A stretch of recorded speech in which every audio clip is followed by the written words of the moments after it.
Good morning, everyone, and welcome back after what I hope was a great spring break. This lecture that I'm going to deliver this morning has been an inspiration to students who have selected option 3 for their paper topic, how to design a Roman city, because this lecture has it all. It has great architecture, it has an extraordinary patron, a man who traveled the empire to all kinds of exotic places, some of which we'll be talking about today and some of which we'll be talking about in the future. A love triangle, some of the best buildings that we'll see in the course of the semester, including the Pantheon and also Hadrian's villa at Tivoli. The patron, Hadrian, whom I show you in a portrait from Rome, now on the left-hand side of the screen, it was an extraordinary man. He was born in 76 AD, and he became emperor at the age of 41 after having served with Trajan for a number of years.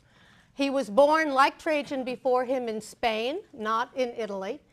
And he also was the most educated, one of the most educated and most intellectual of the Roman emperors. We'll talk about the impact that that intellect had on his architecture. I mentioned that he also liked to travel. He traveled extensively during his reign, had 3 major trips that had an enormous impact on his architecture and also on architecture around the empire. And it's also important, I think, to know that he reversed Trajan's policy. You'll remember that Trajan's major political policy had to do with military conquest, that Trajan was involved in a number of very important wars, and he celebrated those wars, and he extended the empire to its furthest reaches that were never gone beyond for the rest of the Roman Empire. Hadrian reversed that policy. He was a peace-loving man. He had no interest in being involved in these kinds of military exploits, although he had served with Trajan in some of them in earlier years. He had no desire to continue that on. And he was much more concerned with consolidating and preserving the empire as expanded by Trajan. And so one of his greatest claims to fame is the Great Wall, the famous Wall of Hadrian, that he built in order to separate the Roman Empire, the Greco-Roman Empire, from the rest of the empire, this great wall that divided Greco-Roman civilization from the barbarian world that lay outside. And there are fragments of that wall, quite extensive part of that wall, that still survives in Europe today. You can see it in Britain, and I show you an example of some of those remains here on the right-hand side of the screen, that is of Hadrian's wall. Hadrian was also a great Philhellene, and you notice in that portrait that I just showed you that he wore a beard. And in fact, he's the first Roman emperor to wear a beard. Beards were not worn by Romans up to this time, but they were worn by Greeks. And we believe that he wore that beard in large part to look more Greek. We also know that although he wore a toga in public, he was known for wearing the Greek himation in private. And he did that, we think, in large part because of his love for Greece and for Greek culture. He was so Philhellenic in his leanings that he received the nickname the Greekling. And we'll see as we look at his architecture the impact that his love of Greece had on that architecture. In fact, what I'd like to do today is to begin with the most Greek of Hadrian's buildings, a building that we think he may have designed himself, because we also know that Hadrian was an amateur architect. Hadrian himself was an amateur architect. And we think he designed this very building, the so-called Temple of Venus and Roma. He was also particularly interested, by the way, in religious architecture. Most of his public building was religious architecture, temples, this being one of them. The Temple of Venus and Roma, a temple put up to Roma as the patron goddess of the city of Rome, and to Venus as the patron goddess of the Roman family. And you'll remember that Venus was a special favorite of Julius Caesar and of Augustus. Those two thought of her as the special patron of the Julian family. So we also see Hadrian here conjuring up, I think, his connections to the earlier dictators and emperor Julius Caesar and Augustus by his emphasis on Venus. So this temple to Venus in Roma, you'll see that we don't have a precise date for this monument. We think it was put up sometime between 121 and 135. We know it was dedicated in 135. It seems to have been long in the making. So it's hard to categorize it as either an early or a mid or a late Hadrianic building, because it does seem to have been in production for quite some time. I show you two plans of the Temple of Venus and Roma because there's controversy about which plan most accurately reflects the original Hadrianic temple. Because we know the temple while it was built under Hadrian and dedicated in 135, we know that it burned down in a very serious fire in Rome in the late 3rd century AD, and then was renovated by an emperor whom we'll talk about later in the semester by the name of Maxentius, M-A-X-E-N-T-I-U-S. It was renovated by Maxentius in 307 AD. And we think Maxentius kept quite closely to the original Hadrianic plan, but we're not absolutely sure about that. So that some of the discrepancies that you see between these two plans may have to do with the discrepancies between the original building and the eventual renovation. But you will see that in the main, these two plans, and the one on the left-hand side of the screen is the one that's on your monument list that you have in front of you. The one on the right-hand side of the screen is the one in your Ward Perkins textbook. But if you look at its most outstanding features, you will see that most of them are similar to one another, that the main features of these two buildings, of these two plans, are the same. And that is, and you should be immediately struck by these plans, both of these plans, and how different they are from what we have characterized as the typical Roman temple. That typical Roman temple, usually with a single cella, with a deep porch, with freestanding columns in that porch, with a facade orientation. This is very different indeed, no matter which of these two plans you look at, because you will see that this large temple has a double cella, two cellas back to back. And you see it in both plans, two cellas back to back. Well, the reason for that is obvious, because it commemorates two divinities, Venus and Roma, and each one needed to have a cella. But these are not cellas these are not cellas within a larger cella located side by side as in the Capitoline Triad temple, but rather two that are back to back, two that are back to back. Now what this does is take away the facade orientation of the building and give us two facades in a sense, one on either side. That is also so we see that in both of these. We also see that the columns go all the way around the structure, and so does the staircase go all the way around the structure. We see that in both plans, and then there is a large precinct that also has columns around it. I can also tell you can take on faith that this building also has a low podium. So what we see here is a temple that looks much more Greek than it looks Roman. In fact, as I said, it doesn't look anything like the typical Roman temples that we've been talking about today. Why is this? This has to do with the fact that Hadrian was a Philhellene, that he was enamored of Greek architecture, and that he opted, in this case, when he himself appears to have been the architect of this building. Hadrian, amateur architect, seems to have designed this building himself. We see that when he was left entirely to his own devices, he wanted to build a Greek temple in Rome, and that is exactly what he did. Now, also important vis-a-vis this temple is location, location, location.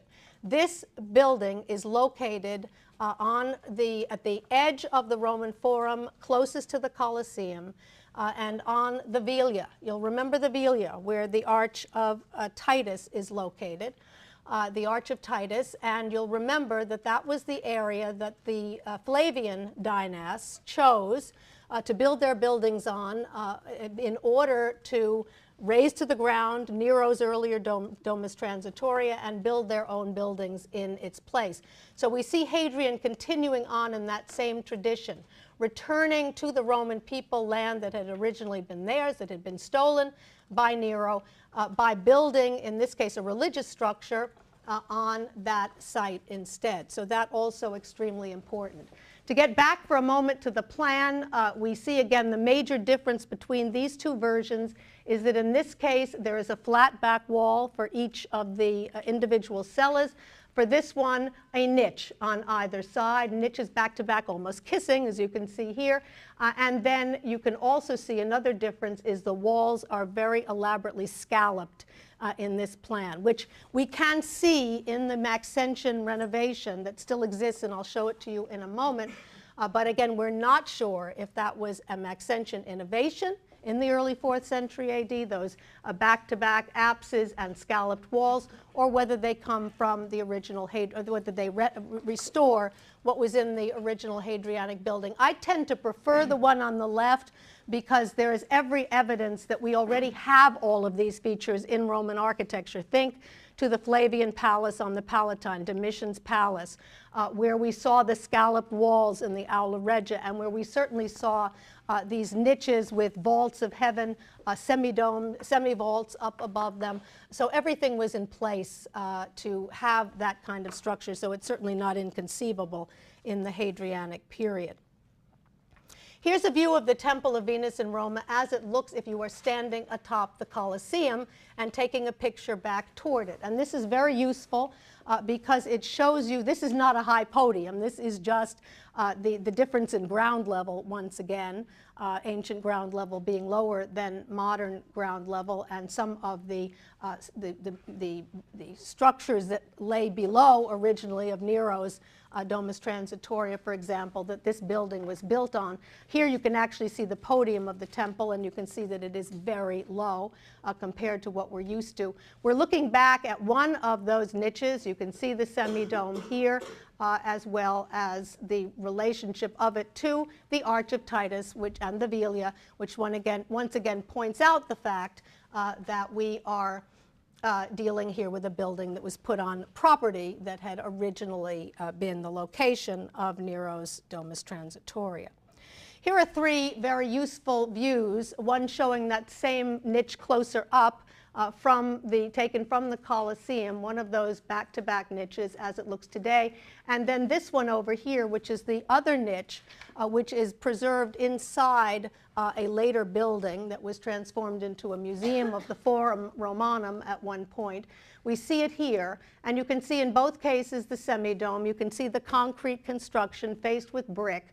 In this one, which is better preserved in large part because it was in part indoors, we can see the columns on either side of the niche, and we also see that scalloped wall that I described before, just like the Aula Regia with niches flanked by columns, and you can see the beginning of a coffered vault. We're not absolutely sure it was barrel vaulted, but we think the building was barrel vaulted.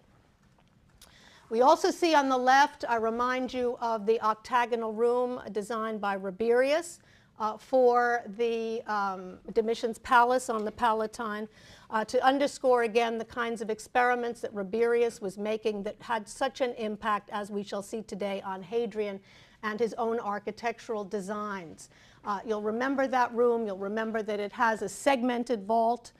You will remember that it's treated very much like sculpture, that it has niches, within niches, windows within niches, doorways within niches, all of them done in an asymmetrical way that makes the design particularly interesting. Rabirius and his architecture are very influential on Hadrian. Keep in mind that Hadrian, once Domitian, I mentioned this to you when we talked about Domitian's palace, once Domitian built that palace, it was the palace that all the emperors from that time to the end of late antiquity lived in. Hadrian was no exception. When he was in Rome, he lived in that palace, and he was therefore seeing and experiencing the shapes of the architectural shapes designed by Rabirius on a daily basis. He liked that octagonal room in particular, and the others like it in the villa, in the palace, and he was it clearly had an impact on him, as we shall see. The last point I want to make about the Temple of Venus in Rome, by the way, has to do with materials. We have been talking about the increasing use of marble in Roman architecture. Under Augustus, marble from Luna or Carrara. Under Nero and the Flavians, marble from all over the world, from Asia Minor, from Africa, of all different colors. Hadrian, the Philhellene, returns to using Greek marble for his buildings, and the Temple of Venus in Roma is made of Proconesian marble, Proconnesian, I think I got that right, Proconesian marble that comes from Greece. It's a blue-veined marble. He was particularly fond of it, and he used it for the Temple of Venus and Roma. I want to turn from the Temple of Venus in Roma to the much more famous temple that Hadrian constructed. If the Temple of Venus and Roma was to two gods, Venus and Roma, Hadrian's Pantheon was to all the gods, which is what Pantheon means, to all the gods, a temple to all the gods, that he built in Rome between 118 and 128 AD. You see a Google Earth image of it here. The Pantheon surrounded by modern structures.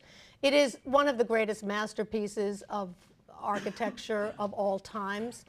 In fact, if you were to ask a group of architectural experts to make a list of the 10 greatest buildings ever built, it's hard for me to believe that not every one of them would at least list somewhere in that list of 10 the Pantheon, not only because it's a great building in its own right, but because it has had such an enormous impact on architecture in Roman times, as we'll see in later lectures, but also on architecture in post-antique times, an extraordinarily influential building. And there are some, and I would be one of them, maybe I'd be the only one, I hope not, who would list the Pantheon as the greatest building ever built by man or woman of any time in any place.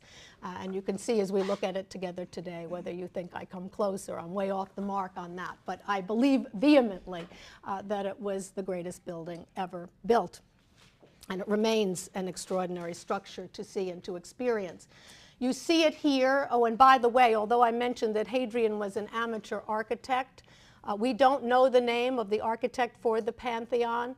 Do I think it was Hadrian? Absolutely not. Hadrian was not this good. He was an amateur architect, not a professional architect. This is an extraordinary work of art. He may have had some input, he undoubtedly did, because we're going to see that the Pantheon is at the same time complex and simple.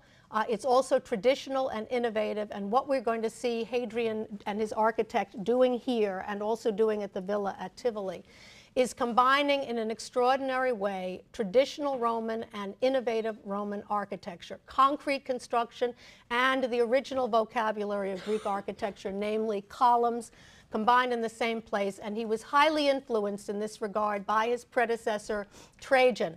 Think of the markets and forum of Trajan, the way in which we had combined in the same complex a traditional forum and a very innovative marketplace. We're going to see the same thing in the Pantheon. We're going to see the same thing at Hadrian's villa at Tivoli. So Trajan and Apollodorus of Damascus exerting a very strong influence, as did Rabirius, on the architecture of Hadrian. Again, this Google Earth image is useful because it shows us the building in its modern environment. But it's important to keep in mind that the Pantheon in Rome was part of a complex in antiquity, as most temples were, temples that were in sanctuaries, temples that were in fora.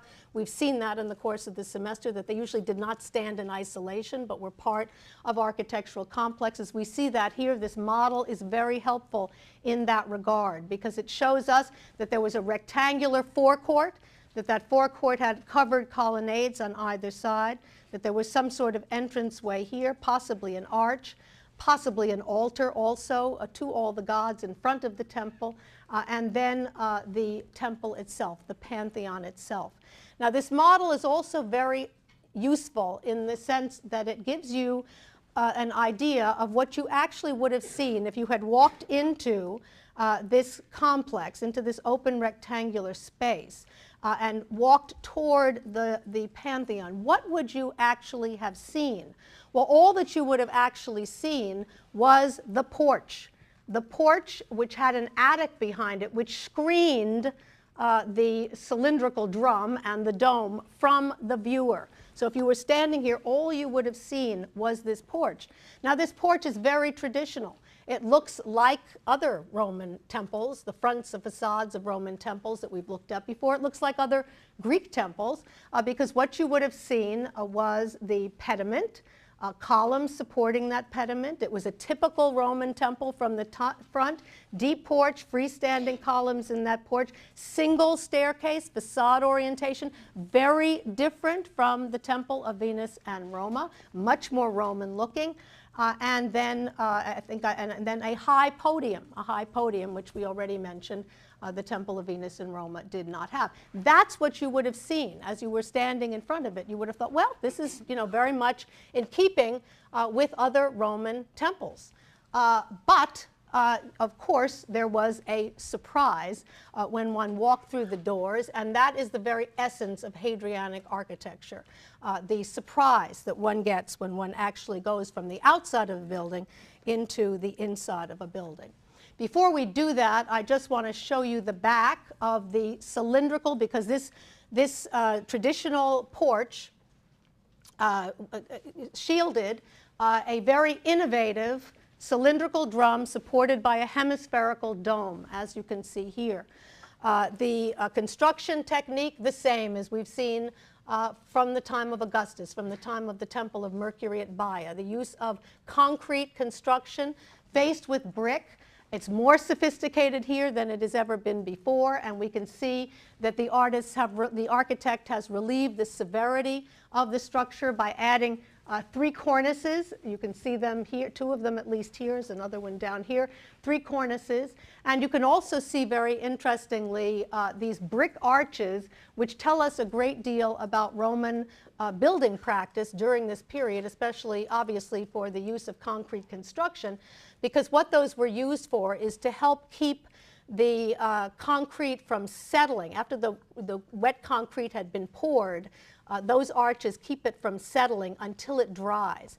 And then once it dries, those arches are no longer needed because the building, the concrete walls support the building on their own, can support the dome on their own, and they're no longer needed, but of course they're left there, and then they have a certain aesthetic value in the aftermath. And so you can see very clearly here as you look at what is preserved, and the building is extremely well preserved, of the back of the building, you can see reference to that construction.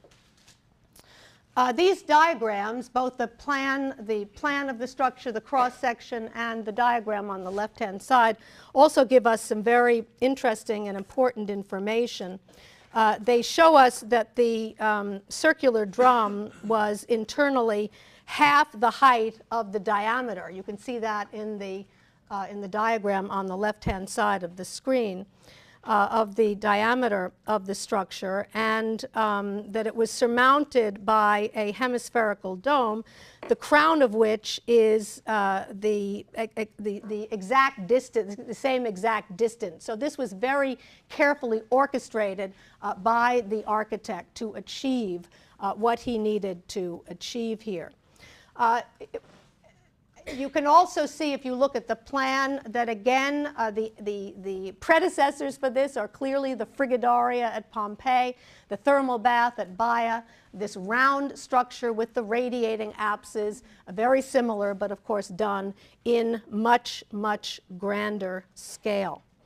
Now, with regard to and this is the facade of the Pantheon, of course, as it looks today. With regard to how they made this happen, how they were able to take the small-scale Frigidaria, the slightly larger Temple of Mercury, the larger still Domus Aurea of Nero, or the domed room, the Domus Transitoria, and turn it into the Pantheon ultimately, has to do in part not only with the skill of the architects, has to do in part also with the increasing sophistication that we've been talking about quite consistently of the use of concrete construction by the Romans, but also has to do with the recipe for concrete. We haven't talked about the recipe for concrete since the time of Caligula, when we talked about the fact that he had made some adjustments.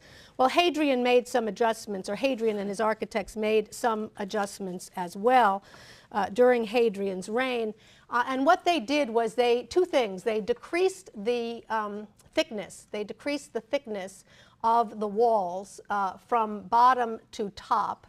And they also did what Caligula had done before, but did it even more so, by using as an aggregate at the base of the dome. They used heavy stone, a basalt, a very heavy, thick basalt. But when they got toward the top, they mixed, or the idea was when they got toward the top, they would mix in as an aggregate a porous pumice, which was much, much lighter. And that's essentially how they achieved their goals. Now, before I talk about the exterior of the structure and take you through the building, I want to mention one very interesting exchange between Hadrian and Trajan's architect Apollodorus of Damascus. You'll remember that I said that the Temple of Venus in Rome, we think, was designed by Hadrian himself. And at one point, Apollodorus was still alive, and at one point, and highly respected, and at one point, Hadrian went to Apollodorus to ask him for his thoughts on the designs that Hadrian was doing for the plans that Hadrian was doing for the Temple of Venus in Rome, which tells us, you wondered how we know that Hadrian was an amateur architect. It's because of this passage, because it tells us that Hadrian was doing some designing and that he was designing the Temple of Venus and Rome.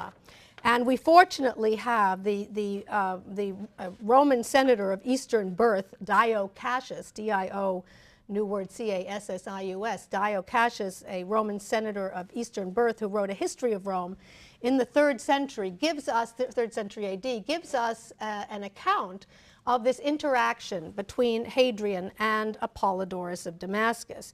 And although I don't like to read to you, I am going to read to you from this quote because it is so critical for our understanding both of the Pantheon and for Hadrian's villa at Tivoli. So bear with me as I read this, a bit longish quote.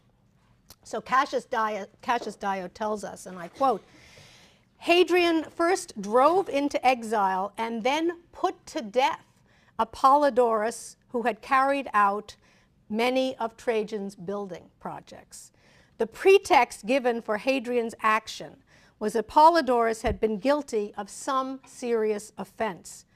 But the truth is that when Trajan was at one time consulting with Apollodorus about a certain problem connected with his buildings, that is Trajan's buildings, the architect said to Hadrian," so this seems to have been before even Hadrian became emperor, the architect said to Hadrian, who had interrupted them with some advice, "Go away and draw your pumpkins. You know nothing about these problems." For it so happened that Hadrian was at that time priding himself on some sort of drawing. When he became emperor, that is, when Hadrian became emperor, he remembered the insult and refused to put up with Apollodorus's outspokenness. He sent him the plan for the Temple of Venus and Rome in order to demonstrate that it was possible for a great work to be conceived without Apollodorus's help, and asked him, that is, Hadrian asked Apollodorus, if he thought the building was well designed. Apollodorus sent a reply saying that as far as the Temple of Venus in Rome was concerned, it should have been placed in a higher position. It should have had a high podium, not a low podium, according to Apollodorus, who goes on to say, with regard to the cult images, Apollodorus goes on to say, with regard to the cult images, they were made on a scale which was too great for the height of the cella. For if the goddesses should wish to stand up and leave the temple, he said, they would be unable to do so. When he wrote all of this so bluntly, Hadrian was both irritated and deeply pained. He had the man slain.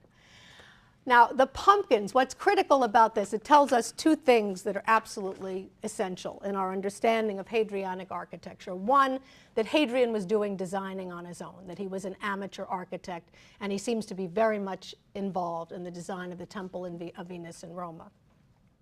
It also tells us that Hadrian was making some drawings of pumpkin domes. What are pumpkin domes? Well, pumpkin domes are undoubtedly segmented domes. They are just the kind of dome that Rabirius did for the octagonal rooms in the Palatine Palace, rooms that Hadrian was exposed to by living in that palace himself, obviously fond of them, liked them, started to draw his own pumpkins, and we're going to see that those pumpkins, well, we don't have a pumpkin dome in the Pantheon, as we'll see, probably fortunately, but we do have them at Hadrian's villa, and so again, very critical for you to be aware of this interesting exchange, very momentous exchange between Hadrian and Apollodorus. We see here the facade of the Pantheon as it looks today. You have to think away this very attractive, but nonetheless mars the view of the facade of the Pantheon that was put up in the Renaissance, and you have to imagine the building now stands in isolation without its colonnades and without its forecourt, so you have to try to imagine them. But you can see how very well preserved the Pantheon is. The ground level has shifted, so we don't see the very tall podium that was once there, although there have been some excavations around it that demonstrate that it is indeed there, or part of it is indeed there. But we can see the columns across the front, we can see an inscription, we can see the pediment and the attic.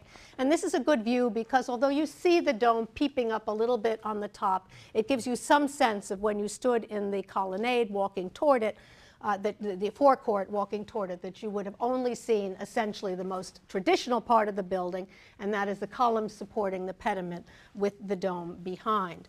This is a detail of the inscription of the building. We can also see the columns. You can see that they are gray granite. I have a better view in a moment. Gray granite with white marble capitals. The inscription is fascinating. It tells us that M. Agrippa, Marcus Agrippa, that's the famous Marcus Agrippa, the childhood friend, confidant, son-in-law, first-hand man, one-time heir to Augustus, Marcus Agrippa, L.F. Lucius Filius, the son of Lucius, Cos, consul tertium for the third time, fake it, made it. This tells us Marcus Agrippa, consul for the third time, son of Lucius, made it, made the Pantheon. What's that all about? Marcus Agrippa lived in the age of Augustus.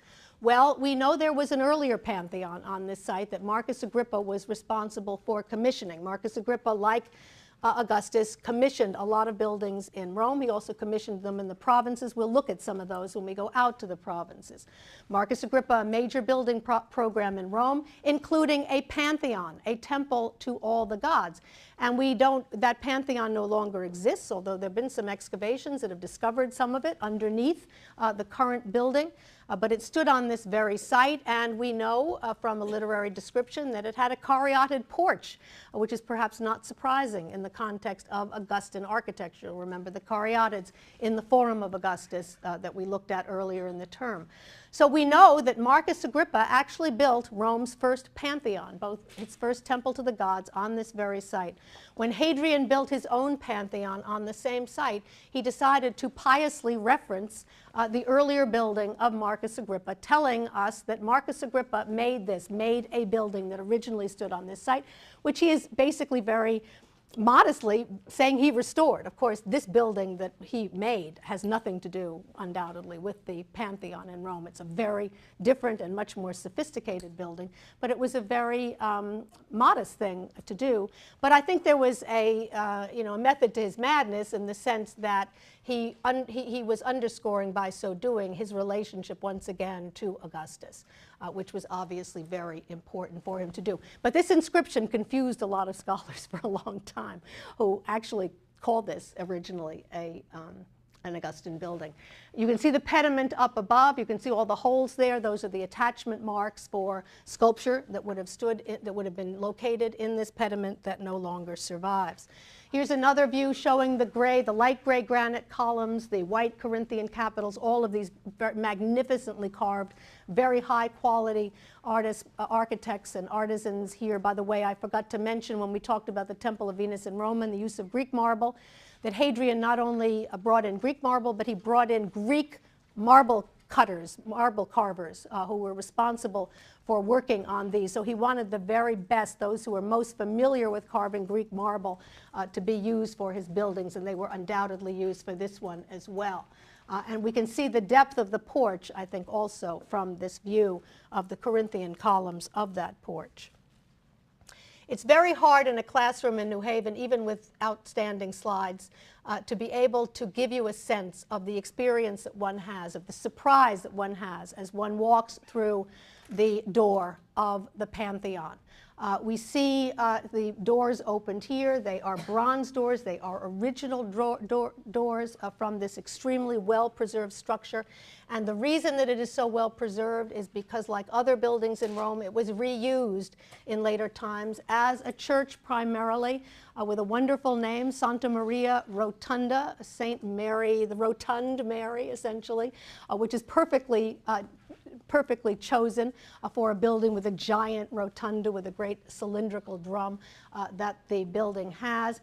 We see those doors opened up here, and as one walks through this very traditional porch through the original bronze doors into the interior, one is struck by the extraordinary nature of the interior of the Pantheon, which you see over here. And all you're looking at here is the uppermost part with the dome, essentially, because, and the reason is because it is near even the human eye, both eyes, can't take in the extent of this interior all in one glance. And even if one uses the widest of wide-angle lenses, you get a tremendous amount of distortion, and you can't really take the whole thing in at once, which is what makes it extraordinary. And one has to rely instead on this painting by Panini that shows you the grandeur beneath the dome, that gives you a better idea than any image I can show you, however professional, of what the interior of the Pantheon actually looks like. And you can see in this Panini painting the wonderful marble revetment, the marble floor, the dome with its coffers. There are five rows of 28 coffers each, 140 coffers in all. They were likely gilded in antiquity. You see that there is an oculus through which light streams down onto that gilding, down onto the marble incrustation. The marble incrustation, by the way, extremely well preserved. This is about our best example of ancient Roman marble. Not all of it is ancient, but a good portion of it is, and it gives you a very good sense of what some of these marble buildings would have looked like in antiquity. And I show you a detail of some of the original marble revetment over here. And this is what those Pompeians wished their walls actually were. Beautiful marbles of all different colors brought from all different parts of the world. So even though Hadrian chose Proconetian marble for his Temple of Venus in Rome, his Greek building, which we really need to think of as a kind of Greek import, for this more Roman building, he is following in the footsteps of Nero and the Flavians and using multicolored marble both for the revetment on the wall and the marble pavement down below. Most of this building, again, it's very well preserved, is the original structure, the original columns, the original pilasters, still extremely well preserved in the Pantheon. Because it was used over time as a church, there are lots of accoutrements that one would expect in a church, various saints and niches and so on and so forth. So much of the sculpture is from a later period. And it even has served as a burial place for famous Italians, not the least of which was Raphael, the famous Renaissance painter who you'll remember left a graffito when he went down into the subterranean chambers of Nero's Domus Aurea. He was buried here, and his tomb is one of the high points for most visitors to this structure. You see it here. It dwarfs, to most people's minds, the tomb of Victor Emmanuel, whom you see over here on the left-hand side of the screen. But note all of that Roman symbolism, you know, the eagle with outstretched wings and the Amazonian pelta and so on. All of those symbols of Roman power still very much used by dynasts, modern dynasts like Victor Emmanuel. The dome of the Pantheon had the largest diameter of any dome up to this point. We know that it was, the diameter of the Pantheon is 142 feet. And if we compare it to the other large dome in Rome, that of St. Peter's, we find that the Pantheon dome still surpasses St. Peter's. St. Peter's is 139 feet in diameter, so just a bit smaller. Now, any of you who've been both in the Pantheon and in St. Peter's will probably say to me, wait a minute here. The dome of St. Peter's actually looks larger when you stand in front underneath it, and I show you a view of that dome here. The reason it does look a bit larger is the dome of St. Peter's is taller. So volumetrically, it looks bigger. And it visually looks bigger, but it isn't in terms of its diameter. In diameter, the dome of the Pantheon is still the largest dome in the city of Rome. And as you look at this dome and compare it to St. Peter's, one can't help but think back to Domitian and his Dominus et Deus and his vaults and so on and so forth, the whole idea being having the dome of heaven over one's head. I think one can't help but think when one looks at this that there may be some reference here both to the orb of the earth and to the dome of heaven, and it is certainly a appropriate symbol for a building that honors all the gods. I think it's important to at this juncture to say something about or to compare the most important Greek temple, the Parthenon on the Acropolis in Athens, with the most significant Roman temple, the Pantheon, to see that we have really come from an exterior to an interior architecture. That in the case of the Parthenon, 5th century BC, Athenian Acropolis, they are thinking primarily of a building that interacts with the rock of the Acropolis and with the urban landscape. And in other contexts, these Greek buildings interact directly with nature. That's the way the Greeks thought about their buildings, essentially as an exterior structure. And we see the Romans following suit in their emphasis on the facade of temples in their own religious architecture.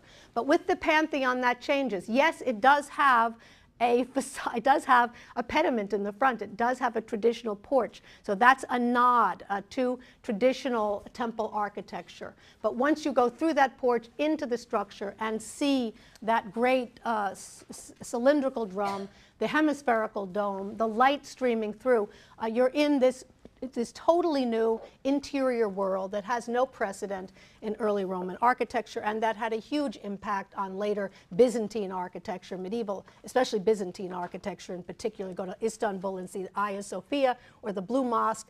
They owe everything to the dome of the Pantheon. So we see this real transition here, a transition also in building materials from stone to concrete construction. A few more views of this, of the interior of the dome of the Pantheon. These are very dramatic in black and white, and you can see it's just, if you're in Rome and have the time, it's a great deal of fun to go and look at the Pantheon at different times of day, because the light has such an impact on what the interior looks like. You know, go in there in the morning, take a look, then go out, have a long lunch, glass of wine, come back later and see what has happened. And it's also fun to be there when it rains. It's interesting to have the rain come down and collect. There is a drain, but it doesn't always work all that well. So I see water collecting on the edges of the floor in this extraordinary building. One last view. I love taking views of I have zillions of images that I've taken, including this one, of the interior of the Pantheon at all different times of day. But I think it behooves us to notice and to say that in this kind of new interior architecture, this architecture of interior surprise, it's not only the vault itself, it's not only the concrete construction or the marble revetment. Light plays a very important role. And we've seen light playing a very important role from the times of the Domus Italica up through, and the sanctuary at Terracina, for example, up to where we are today, but never more important than here. Light that streams through the oculus, light that is used not only to illuminate this building and illuminate it extremely well, but also to create drama, And you have to imagine it even more dramatic when the coffers were gilded and when the marble down below may have been even brighter still. The marble pavement, by the way, which I didn't show you, is also extremely well preserved. So this light plays a very important and dramatic role in this new highly developed interior architecture. And I personally know of no other building that one can visit and experience that gives you a better sense than this one of the divine presence on earth. Whether it's one God, multi-gods as we're honored here, you really get a sense of spirituality when you stand in this extraordinary temple and really do get a sense of the divine presence, I think, on earth. I mentioned that the Pantheon has spawned lots of, lots of buildings have been cloned from the Pantheon, both in ancient times, and I'll show you a couple of examples later in the semester, but also in more modern times. There are lots of examples. Wolsey Hall, for example, here on campus is a kind of a Pantheon. But look at the most obvious example in the United States is not only Monticello, but also Thomas Jefferson's University of Virginia. The rotunda at the University of Virginia, which you see here, is clearly based exactly on the Pantheon. Thomas Jefferson, a great fan of ancient architecture. His library, his personal library, has lots of books on Roman architecture. But I love, when you look at a view of the rotunda and the lawn at the University of Virginia, my first teaching job was at UVA, taught there for 3 years. When you look at this building, the lawn at UVA with the rotunda, you can't help but wonder if Thomas Jefferson didn't know that the Pantheon in Rome had that forecourt, because the rotunda faces the wrong way, faces this way. But nonetheless, he's got behind it, in his own design, this extraordinary rectangular court that does conjure up exactly what the Pantheon looked like in Rome. A few very quick views of the Pantheon. I just hate to let it go, but just some quick views of the Pantheon. One of the best ways of seeing it, it's surrounded by not only a wonderful piazza, which is a great place to eat gelato or have a glass of wine, but you can encounter it from a number of narrow streets, and that whole element of surprise is still there. You're walking along the street, and wow, all of a sudden, there it is in front of you, and you can see that very well here as you begin to get a glimpse of it. With regard to eating around the Pantheon, I recommend one of my absolute favorite restaurants in Rome, which is easy to remember because it's Fortunato al Pantheon. You see it over here with its wonderful outdoor space and its white umbrellas. Right across from the Pantheon, directly across, is a McDonald's. The Golden Arches are really very much like a Roman aqueduct, don't you think? So references, I told you there are residences everywhere of Rome. Don't eat it, you can eat a McDonald's anytime. Go to the other one, much more interesting. And it has the best, I've never had this anywhere else, it has a veal scallopini al gorgonzola, with gorgonzola. Very thin layer of gorgonzola, delicious. I also told you I was going to keep you abreast of the latest on gelato in Rome. We've talked about Tre Scalini, so I just wanted to show you Della Pana. If you're standing at the Pantheon restaurant, look to the right, you're going to see Della Palma, P-A-L-M-A. It's of the four best, actually, I think it's the fourth. It's not my absolute favorite, but if you like, it's a little bit more Americanized, as you can see from this selection. Notice their Mars bar, Specialità, as well as some of their other flavors. My favorite, personal favorite, is Zabaione, which you see over here, but just to whet your appetite early in the morning. I want to move in the 20 minutes or so that remain. I would like to move from the Pantheon in Rome to Hadrian's home. Not his home in Rome, which, as we've mentioned, was the Palace of Domitian on the Palatine Hill, but his Rome at Tivoli, his villa at Tivoli. Tivoli, ancient Tibur, we've talked about Tivoli many times before, where the travertine quarries are located. Tivoli is about a, 40-minute drive from Rome today, kind of high-speed drive from Rome today. but in antiquity longer, obviously, but not inaccessible from Rome. It was, Hadrian obviously had no problems getting there in ancient Roman times. It's an extraordinary place, and Hadrian, it was a place that Hadrian used as a kind of incubator for his architectural ideas. And it's highly likely that many of the buildings that we see there were designed in part by him, especially those famous pumpkin domes, because we're going to see that a number of these buildings do indeed have pumpkin domes designed under the influence of the architecture of Rabirius. It's an amazing villa. It is the most extensive villa preserved from the Roman world and likely the most grand of all the Roman villas. And if we think back to Nero's palace in Rome, what made Nero's palace in Rome so scandalous was the fact that it was located in downtown Rome. But if you compare Nero's palace to Hadrian's villa at Tivoli, there's no comparison between the two. Hadrian's villa at Tivoli is much more extensive. It has much more extraordinary buildings from the architectural standpoint. And it was decorated even more opulently with a wide variety of sculpture, mosaics, and paintings. It was clearly an extraordinary place. And if Trajan's Forum was, in a sense, a microcosm of the extent of the empire under Trajan, I like to think of Hadrian's villa as the empire under Hadrian, the empire that he traveled around so many times. And I show you in the upper right a map of the Roman Empire. All of that orange area is the area that was under Rome's aegis at the time of Trajan and into the years of Hadrian. And if you look closely, you will see three colored lines, a yellow, a blue, and a red line. Those are Hadrian's travels around the empire, and it shows you how extensive they were. He went everywhere. Why? Because he loved to travel. He just loved to travel.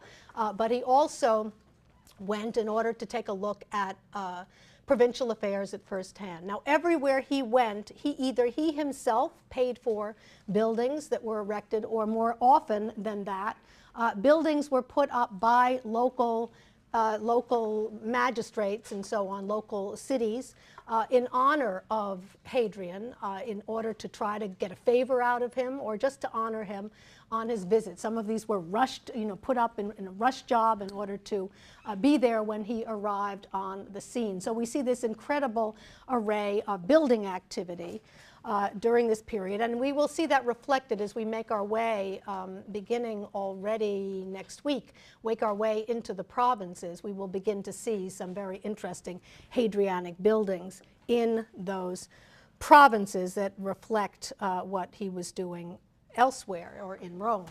But what we see here, what we see at the villa, is fascinating, because all of us were just back from break. Some of you did some traveling. We know that traveling expands all of our horizons. We go someplace, experientially we're different than we were before by what we see and what we experience. And we also, maybe not in this new economic climate, but at least in the past, we all tended to pick up souvenirs, T-shirt here and a whatever there, handbag there. And we bring those back to remind us to make us, have memories of the wonderful trip that we took. Well, Hadrian did that as well. He collected souvenirs, but because of his own wealth and because he had the imperial treasury behind him, he could collect buildings as souvenirs, essentially. So when Hadrian traveled and saw what he liked, what he did was he came back to this laboratory, this architectural laboratory that he had at Tivoli, and he either created, some of these were probably designed by him, others by his architects. He created a series of buildings that were, in a sense, souvenirs of his travels, either exact duplicates of things he saw or variations on those themes. And it makes these buildings particularly fascinating to look at. The Villa of Hadrian had essentially three building phases: an early, a middle, and a late. They span the entire reign of Hadrian. This villa was clearly Hadrian's hobby as well as his home, and if he hadn't died in 138, he would have undoubtedly continued to build here. So these buildings go up throughout the course of Hadrian's reign. I show you a view from the air of the villa as it looks today. You can see that there are a series of very attractive pools of water interspersed with architecture. If we look at a plan of the villa, you will see that it is different than any other villa we've seen before, in that these buildings are actually kind of casually, almost in an ad hoc way, arranged around nature to interact with nature. We don't see the axiality and the symmetry that is so characteristic of so much of Roman architecture. They kind of meander along, as you might expect architectural experiments to meander. And it has everything there, not only pools, but a wide variety of buildings that I'm going to show you fairly fleetingly. This great island villa over here, the Piazza d'Oro, or the Golden Plaza, the two sets of baths, a large bath and a small bath. You also see a stadium here, hairpin shaped, that I'm not going to return to. The Canopus, another pool. This was so complete that it even had its own Hades, its own hell, in the villa. Everything was here. Hadrian left no stone unturned. I want to show you in fairly quick succession examples of the most interesting buildings of these tourist souvenirs that Hadrian brings back from his travels. The first I'd like to show you is the so-called Temple of Venus, which belongs to the latest building phase at the villa, 133 to 138. This is Hadrian the Philhellene once again, just as we saw him at the Temple of Venus and Roma. He goes to the Greek island of Knidos, K-N-I-D-O-S, the Greek island of Knidos, on which there was the most famous round temple of Venus, with the most famous Greek statue of Venus, a statue by the great Greek sculptor Praxiteles. Lots of people went to see it, and interestingly enough, it was this temple and the statue excavated a number of decades ago by a woman, a female archaeologist with the perfect name Iris Love, for the goddess of love. And that was really her name, destined to go excavate the temple of the goddess of love on the Greek island of Knidos. Hadrian goes there. He's enraptured by what he sees. He builds at his villa an exact replica of this Greek round temple. You can see it's the Doric order. You can see it supports triglyphs and metopes. And then in the center, a statue of Venus, unfortunately now headless and armless. That's a cast. The original is in the museum on the site. You see it in the museum on the site over here, based on Praxiteles' earlier statue. There are lots of copies of this famous Praxitelean statue. We see another one here in the Vatican that's more complete, gives you a better sense of what it looked like. But again, here are the Doric columns and the triglyphs and metopes. So the most important point for you, an exact replica in this particular case. The most extraordinary of these sort of architectural conceits, these giant tourist souvenirs that Hadrian brings back from his travels to his villa at Tivoli, is the so-called Canopus at Hadrian's villa, my personal favorite, the Canopus at Hadrian's villa, which you see on your monument list, also dating to the latest period, 133 to 138 AD. It is meant to conjure up, in this case, not Greece, but Egypt, a canal, the Canopus in Egypt, that was a tributary of the Nile. And we know that you could travel from Alexandria to a small town called Canopus by means of this canal, and that is what is meant to be conjured up here. The city of Canopus had in it a temple to the Egyptian god Serapis, S-E-R-A-P-I-S, Serapis, who was the healing god. And people came from all around the world to be healed at the temple of Serapis. It was also well known as a place with a wonderful amusement park. And we think that although Hadrian seems to have gone there in part to go to the sanctuary of Serapis, he also appears to have gone there because it was also an amusement park. And this is where we get into the personal love triangle of Hadrian. Hadrian was married to a woman by the name of Sabina, a very beautiful woman, but she does look kind of dour in this portrait on the right-hand side of the screen. So perhaps we don't blame him for taking up with what must have been the most beautiful boy in all of antiquity, a youth by the name of Antinous, A-N-T-I-N-O-U-S. Antinous, whom Hadrian met on his travels in Asia Minor, smitten with the boy, and they became constant companions thereafter. But unfortunately, Antinous, while still very young, died by drowning where else but the Nile in Egypt, also on these travels. They went to Canopus together, by the way, to the amusement park. But poor Antinous died by drowning in the Nile. No one knows exactly what happened. Was it an accident? Some say that he may have given his life to save Hadrian's. We don't really know. That's never been sorted out as to exactly what happened to this wonderful and beautiful young man. But he died by drowning in the Nile, which made the Nile a particularly poignant spot for Hadrian, who appears to have recreated it here at his villa. He also went on to found, this is one of the reasons this has inspired so many Design Your Own Roman Cities project, not only the relationship between Hadrian and Antinous and this love triangle with Sabina, but also because Hadrian went around the empire and founded one Antinopolis after another. There were tons of Antinopolises all around Rome, and he put up statues of Antinous in every possible guise of every possible god, the major Roman gods and and all the minor Roman gods as well. And there are lots of statues of Antinous. This is another one that was found at the villa, not at this pool, although it might have been, given that the inspiration was Egypt. This shows him in Egyptian guise with the Egyptian headdress and covering all that wonderful curly hair for which he was so well known, but nonetheless Antinous as a pharaoh from Hadrian's villa. Back to the Canopus, you see the pool, you see it has columns on one side. These columns had sculpture interspersed, and here Greece comes back to the fore because many of these statues here were also based on ancient Greek prototypes. So we see this interesting eclecticism here, a pool based on Egypt with some Egyptianizing statuary, but also interspersed with Greek statues based on famous Greek prototypes. Most important to us from the architectural standpoint, the straight lintel and the arcuated lintel used here for the Canopus. We saw that in second-style Roman wall painting.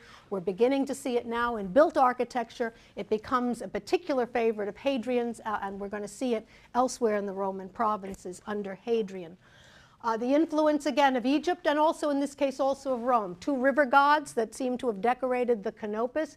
This one leaning on a figure of a sphinx, so this is clearly the Nile River. This one leaning on the she-wolf suckling Romulus and Remus, clearly the Tiber. So once again, very eclectic sculptural program.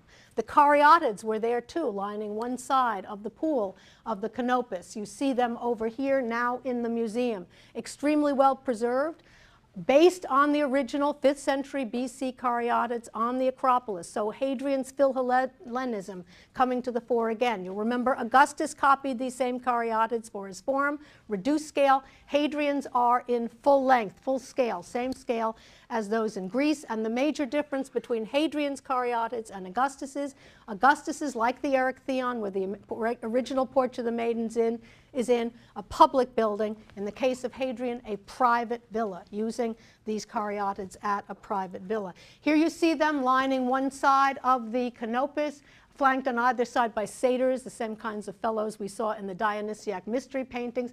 And then, just so that we don't forget Egypt, this wonderful representation of a statue of a crocodile that was surely placed in the center of the pool, peeping out of the water, just so that we make sure we remember it's the Nile. And I can trace my whole professional career. I'm sitting on this crocodile because every time I'm there, including even now, I pose on that crocodile. But I do it in part because I think it's fun, but also to encourage. There are two pictures that I really like students to send me when they travel to Italy. One is of them sitting on the crocodile at Hadrian's villa, and another is them on the stepping stones at Pompeii. So I hope if you do go that you will do that. My favorite one, and I can't find it unfortunately because this is pre-digital, was a student who sent me himself on this with his shades on, but then he had put a cigarette in the mouth of the crocodile, unlit cigarette. It was really a cool picture. I've got to find that someday. The plan of the Canopus over here shows us what we've looked at.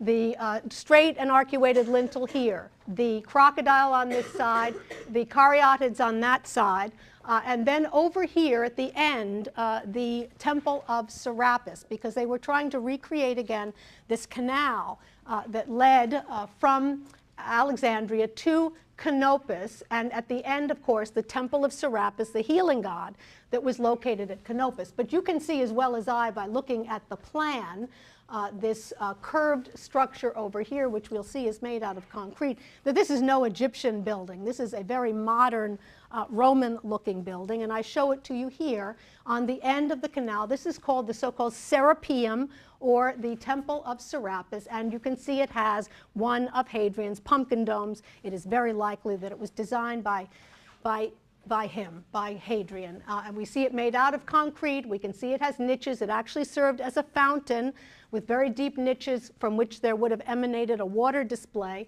And then you can see a concrete dome up above with those segmented flat and concave, alternating flat and concave segments that look like a gourd or a pumpkin dome, probably designed by Hadrian himself. Here's a closer view showing you the same.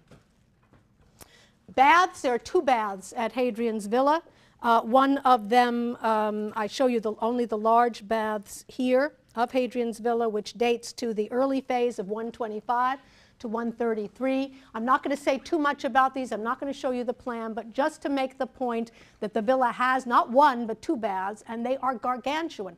Look at the size of this. Look at the torus here in relationship to the so-called large baths. This is a private bathing establishment, but it shows you that Hadrian has learned well from Trajan. This is if Trajan's forum was the mother of all forums, this is the mother of all private bath buildings that we see at Hadrian's villa. And we also see the expert way in which these architects use concrete construction. It's extraordinary. Look at these vaults. Vaults that are springing, just as they did in Hadrian's market hall in the markets in Rome, springing from a groin vaults that spring from a bracket rather than from a column or a pilaster. And look at the way in which they've been able to open up this wall, dematerialize the wall with very large windows. Very sophisticated use of concrete construction. Here a detail of the groin vault springing from the bracket with the stucco decoration that you can also see. Very quickly, I also want to show you the so-called Piazza d'Oro, or the Golden Plaza, which dates also to the early phase of the villa of Hadrian at Tivoli, 125 to 133. You can see just by looking at its plan that it's interesting. It was used as an audience hall when Hadrian greeted important visitors at the villa. If you look at the entrance vestibule, it's octagonal, just like the octagonal room of Rabirius, with a pumpkin vault, then a great open rectangular space, fairly traditional, surrounded by columns, and then over here the audience hall, or aula, A-U-L-A, itself. This is an amazing structure, and what makes the aula particularly interesting and important is, like the Pantheon, it combines traditional and innovative architecture. It combines concrete construction with traditional vocabulary of Greek architecture, namely columns. There is an annular vault over here. You can see that the walls of this structure undulate, but this undulation is particularly interesting because the walls are not made out of concrete. We'll see that the walls are made out of columns. Here I show you a cutaway axonometric view of the aula, where you can see these undulating walls making a kind of cruciform shape, but you can see that they are supported by columns. So again, this fascinating bringing together of the traditional vocabulary of Greek architecture, namely columns, with a concrete pumpkin dome on top. Use of innovative, the traditional vocabulary of architecture in an innovative way. One might even call this an example of the so-called Baroque trend in Roman antiquity, which we'll be talking about increasingly, and I want you to be aware that, that it happens here. Just very quickly, the very sculptural vestibule entranceway, so inspired by Rabirius, of the Piazza d'Oro, showing this concrete construction with a pumpkin dome. And then a detail of some of the columns along that undulating, that curved or undulating wall that are still preserved in the aula. I want to show you also, lastly, at Hadrian's villa, the so-called Teatro Marittimo, the Maritime Theater, which dates to the very earliest of the phases, 118 to 128. This was the building. Hadrian started with this first because this is what he wanted most of all, which was an island villa within a villa, a place where he could really go if he wanted to be alone, even at his own villa. And one can imagine him escaping here with Antinous by his side. We see that island villa here. It's a round structure. In order to protect himself once he crossed the drawbridge, he has placed a moat around the island villa within a villa. But if you look at the plan of that island villa, you would think that Rabirius was still alive, you know, in the sense of that compass work that we saw Rabirius doing in the private wing of the Domus Augustana, playing off convex against concave. But the difference between this and what Rabirius did is this combines in this very exciting way concrete walls with and concrete domes with columns. We see that same combination here. Here's a view of what the island within the Teatro Marittimo looks like today. Here's the island surrounded by the moat, and you can see this wonderful combination of brick-faced concrete construction with columns. But if you look at the columns, you will see that they follow the curvature of the foundation of the wall. So this, again, combination of traditional and innovative architecture. Another view of the moat, of a colonnade with Ionic capitals that surrounds the whole, and then another view of the island part with this wonderful interaction of columnar and concrete architecture. Lastly, I just want to show you the tomb of Hadrian and make a very few points about it. The tomb of Hadrian, the famous mausoleum of Hadrian, better known as the Castle San Angelo in Rome, was put up at the end of Hadrian's reign between 135 and his death in 138, and consecrated by his successor Antoninus Pius. It is located in a part of Rome that we have not explored thus far because very few ancient buildings survive from that part of the city. We are looking at an excellent Google Earth view of the Tiber River. You will notice the Piazza Navona over here, the great stadium over here, and we should be able to see the Pantheon, but it may be cut off, as is in this view, as is the tomb of Augustus, which is located over here. But we can see well the Castle San Angelo of Hadrian's mausoleum, fronted by a bridge over the Tiber, and that's the Vatican City, up right above. So Hadrian chose a location across the Tiber where there were some imperial gardens for his tomb. Here you can better see, also Google Earth, a view of the Castle San Angelo as it looks today. The walls and the watchtowers were added later because this served as a fortress for the popes.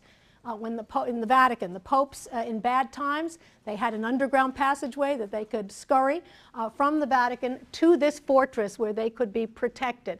And that's when the watchtowers and so on were added, as you can see here. Fronted by a bridge. This is the famous Ponte San Angelo, designed by Bernini, the great 17th century architect Bernini, with a series of angels. And here, another view of the Castle San Angelo with Bernini's angels on the bridge.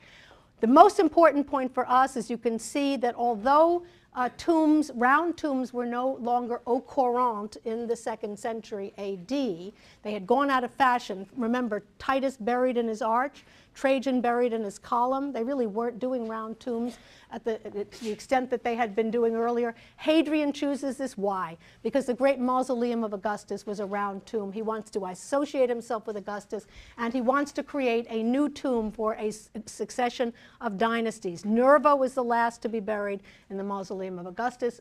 Hadrian, the first in this mausoleum, which continued to be used in the 2nd century. And so it uses the mausoleum of Augustus and the Caecilia Metella tomb as models. We see in this model here of the tomb of Hadrian.